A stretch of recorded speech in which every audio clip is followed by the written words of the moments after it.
Handled correctly, that scenario, I don't owe that third-party debt collector any money. I owe the original creditor.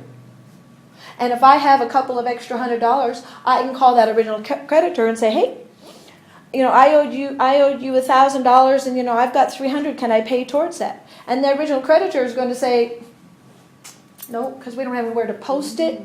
It's closed. The account's closed. Did they already get their money back on that? Pardon me? The insurance? They did on the default. So what happens is what they've done is they've used me as they've used the amount as a tax write-off because it took a loss. They made their claim, so they got their insurance money, right? Plus they got some money from ABC Collection Company. So they're not really out a whole lot of money, right? No. There's a matter of integrity. There's a matter of I'm trying to pay that original creditor. But when it comes to my next door neighbor and Larry's in my situation, that third-party debt collector or that third-party collection agency has no claim. They did not sell them a debt.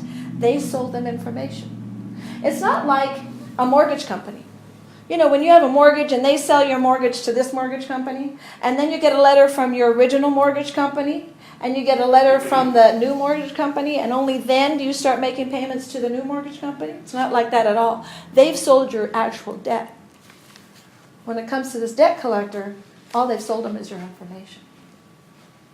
Handled properly, you don't owe, no one owes a third-party debt collector any money. I just had a client, Monday morning, had 2 credit cards, taking them to court.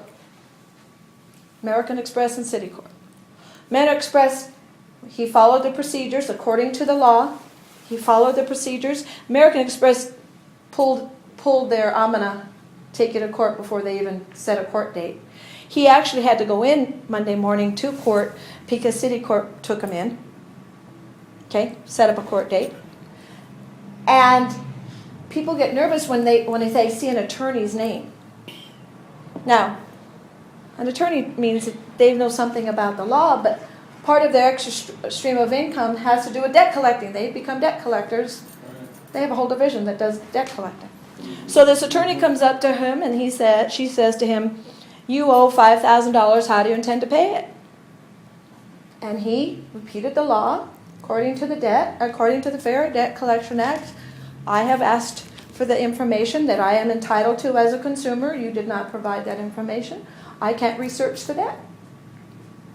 She went around and around with him for about 10 minutes. She got ticked off. Actually, the word he used was pissed. She walked over to the clerk and pulled the file. He got 2 that day because he followed the law. He followed the law as a consumer. And those laws are out there to protect all of us. We don't know them. Credit literacy is most of us have 0 credit literacy because my mother didn't know anything about credit. If you want something, you work for it, you save for it, and then you go buy it. Mm-hmm. I don't even think they had credit in her day. When I was a kid, I think somebody in our family had a diner's card, and then it was a higher echelon of, you made so much money and you could only go to certain restaurants with it. But now, you see the commercials, and, there's a garden shop, and everybody's dancing and singing, and the flowers are moving around, and everybody's watering, and everybody's going through, and they're swiping their cards, and they're buying, and here comes a guy who's going to pay cash. The whole place stops. The flowers droop over. Everybody's going, oh, my God. Mm-hmm. And he pays cash, and then here comes the next person, then they swipe, and everybody's dancing around, and isn't that grand? We are based on consumerism, whether we can afford it or not. And the system wants you to play the game. It's kind of like being on a basketball court. If I've never played basketball and I'm on a basketball court, I know that I'm supposed to put that ball into that basket to get some points. But I don't know what all those funky lines on that court mean, right? So I might get sweaty and I might hit a basket or so, but I don't know what I'm doing. Somebody comes out and they show me this is the 3-point line, this is a zone, I don't know all the names, so Anyway, they show me a little bit about it. Now, wait a minute. Now, maybe I can play it. I can practice. Okay, now that I've practiced and I've played and I know where all those parts are, now maybe I can take my buddy on and we can do one-on-ones and I might be able to win something, Same thing. If you don't know the rules of the game, it makes it awful hard to win.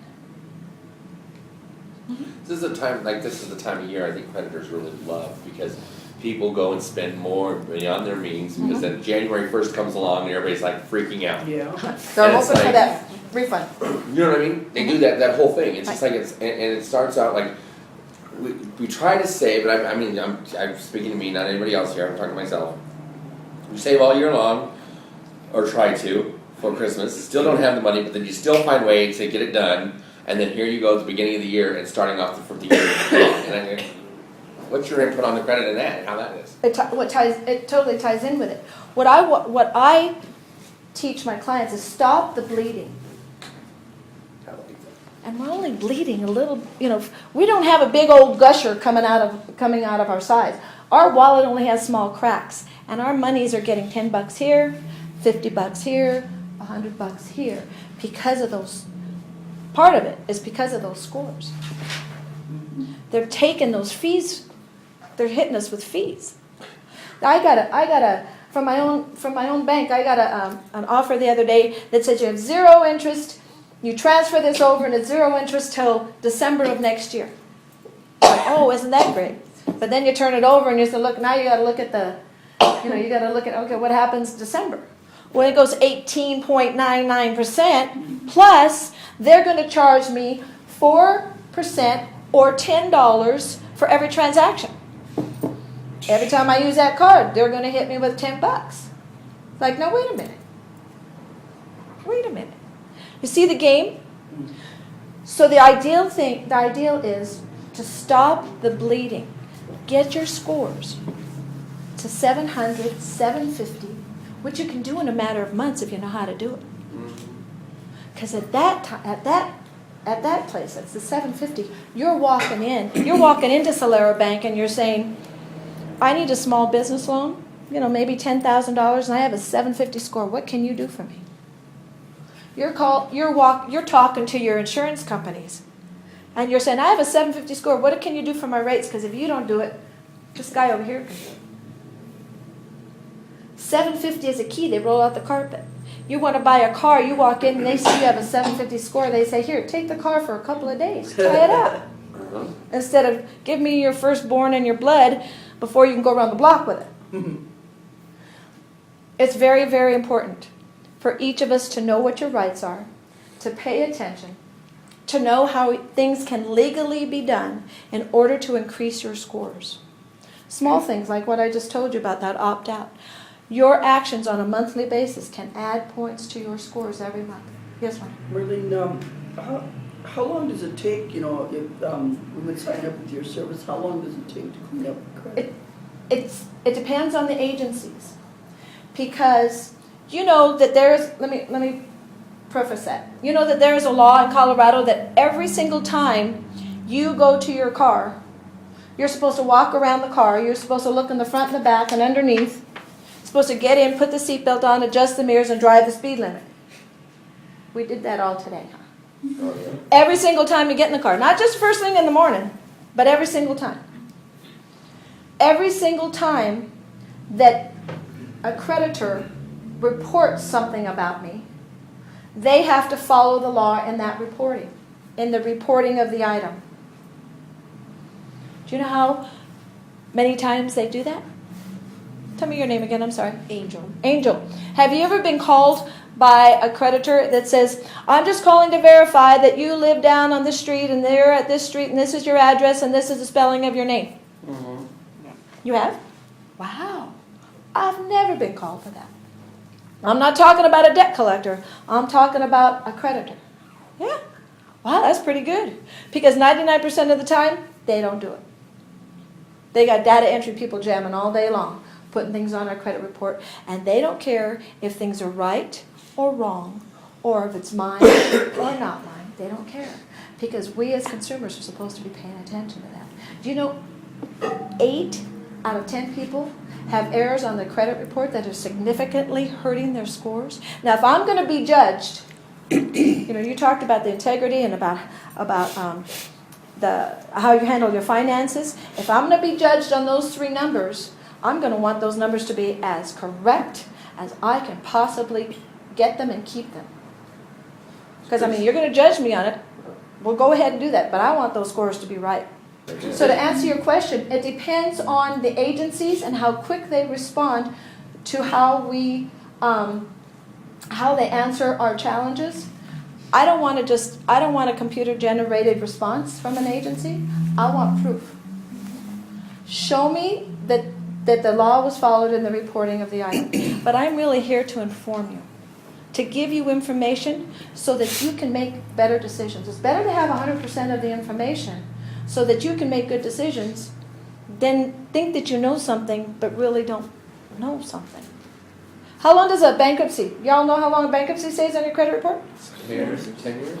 10 years? 7. 7. Used to be 7, now it's 10. But there is no law that says anything has to stay on your credit report at all for any length of time. Question. No law. This is how the game is played. This is a credit report on me. I'm Experian. And this is a credit report all about Marlena. It's got all my stuff on here. May be on me, but Experian produced this and gathered this, so it's their report. I just happen to be the subject of it. So they say how long it's going to stay on that report. And the three big ones have bought into all of that because it all helps the system, it all helps the game. They say how long something can stay on, supposed to stay. But there are no red flags that say, hey, that bankruptcy's been on here for 10 years, take it off. Guess who has to say, hey, you need to take that off my credit report. This is just a piece of their 2-day workshop. Just a piece. She brings in experts on all aspects: accounting, banking, DU law students to help with all the legalities, marketing. She brings in SBA. She brings in Asion. She brings in lenders. She brings live people for you to talk to. And how do I do this? And how do I do this? This is just a piece of it. This isn't the whole answer. But if you got this straight. If you got this piece straight, you can walk into Solera or any bank with that 750 score, and that can happen in a matter of months. The reality of it is it can happen in a matter of months. That you can improve it. Absolutely. Even with people with bankruptcies? Absolutely. Well, and I'm sorry. Go ahead. Bankruptcies, repossessions, judgments. The item is not the issue. It is what my rights are about what's on that credit report, and what the legalities are, and what actions I can take about what's on that credit report. Legally take about what's on that credit report. We're the only ones watching. No company, no government agency, no one's paying attention. They don't care. There's They so don't care. many that they're handling, they can't care. Right? Is that Right. what you're saying? So this is A year ago, paper going the through. national average as far as credit score was 624. It's now 599, and 25 states have averages of less than the 599. It's because of it's a financial situation that we're in. But do you ever we were talking about fees. Do you ever just read the media and just look at this stuff and just say, well, they're ripping us off. Look at what they're doing. Look what this one's doing. Get mad and start paying attention to your own personal stuff. And stop the bleeding.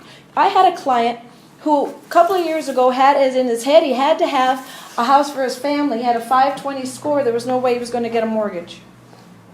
He found private money at 14%. He'd been paying 14% on his mortgage for 2 years. Initially, within the first 90 days, we got him up to a 710 score. He refinanced that and put $700 in his pocket every single month on the mortgage. That didn't include refinancing a car, calling up his credit card companies going, hey, I got a 700 score, what are you going to do? Calling up his insurance, saying, I got a 700 score, what are you going to do? Do you see about stopping the bleeding? They're taking it from us piece by piece, little by little, and they're controlling the situation. And we're allowing. So just know that you got avenues, you got options. Thank you very much for your time. If any of you, thank you.